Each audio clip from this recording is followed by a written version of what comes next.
This is The Wire for 2300 Zulu, January 27th, 2026. Precedence is routine. Information cutoff is 2200. Bottom line up front. Unrest continues in Minnesota. Federal agents conduct widespread raids in Arizona. Anti-ICE activists continue to develop intelligence networks in Maine, as directed by the state attorney general. On the home front, in Minnesota, riots continued overnight as activists remained steady in the targeting of Minneapolis hotels suspected of hosting ICE agents. Last night, the Spring Hill Suites in Maple Grove was targeted due to suspicions that senior Border Patrol leadership was staying at the location. At this hotel, rioters gathered at the main entrance and attempted to breach the facility. However, the state of unrest was quickly put down by Maple Grove police, who turned out in force. Analysts comment. Maple Grove is technically not within the city limits of Minneapolis and therefore has a different mayor. The Minneapolis Police Department was not involved in this crowd control effort whatsoever, as it fell outside of their jurisdiction. Most of the officers who responded were from the Maple Grove Police Department and supplemented by state police. As such, this particular response is very likely not correlated with any change in policy within the city of Minneapolis itself.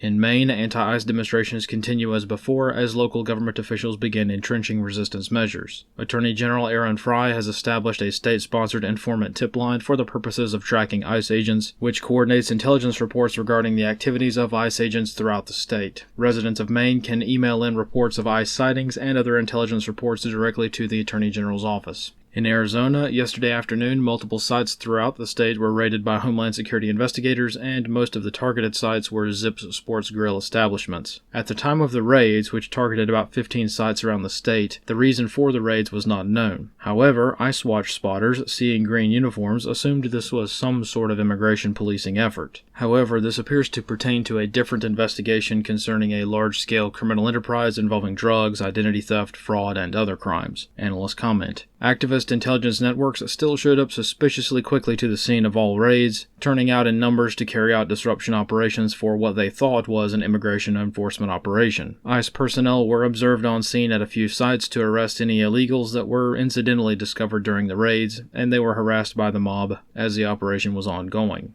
Analyst comments for this wire. On the political front in Minneapolis, several developments are underway, which will affect the situation on the ground. Following President Trump's phone call with Governor Walz yesterday afternoon, rumors have been circulating widely regarding what the next steps are in this campaign. Whispers of everything from an abandonment of the mission to key personnel shifts circulated yesterday evening, most of which have been hard to verify and probably mostly false. However, based on President Trump's verbatim statements, the general atmospherics are a de-escalation from the federal side, while no similar de-escalation has been given in return amongst activist groups that are openly being run by government officials personally. When it comes to civil unrest, perception is reality, and if these moves are perceived by the rioters as being capitulation, this will embolden resistance within the city. Far-left groups do not care about 4D chess. They see a perceived weakness, regardless of if it's a true weakness, and they will double down to target it. Failing to arrest and charge every single activist who raided City's church will also have a similar effect. Others now know where the line is, namely that Christian churches are not defended to the fullest extent of the law by federal authorities. This is why the same playbook is being used everywhere from Portland, Maine to Phoenix, Arizona. It apparently works quite effectively.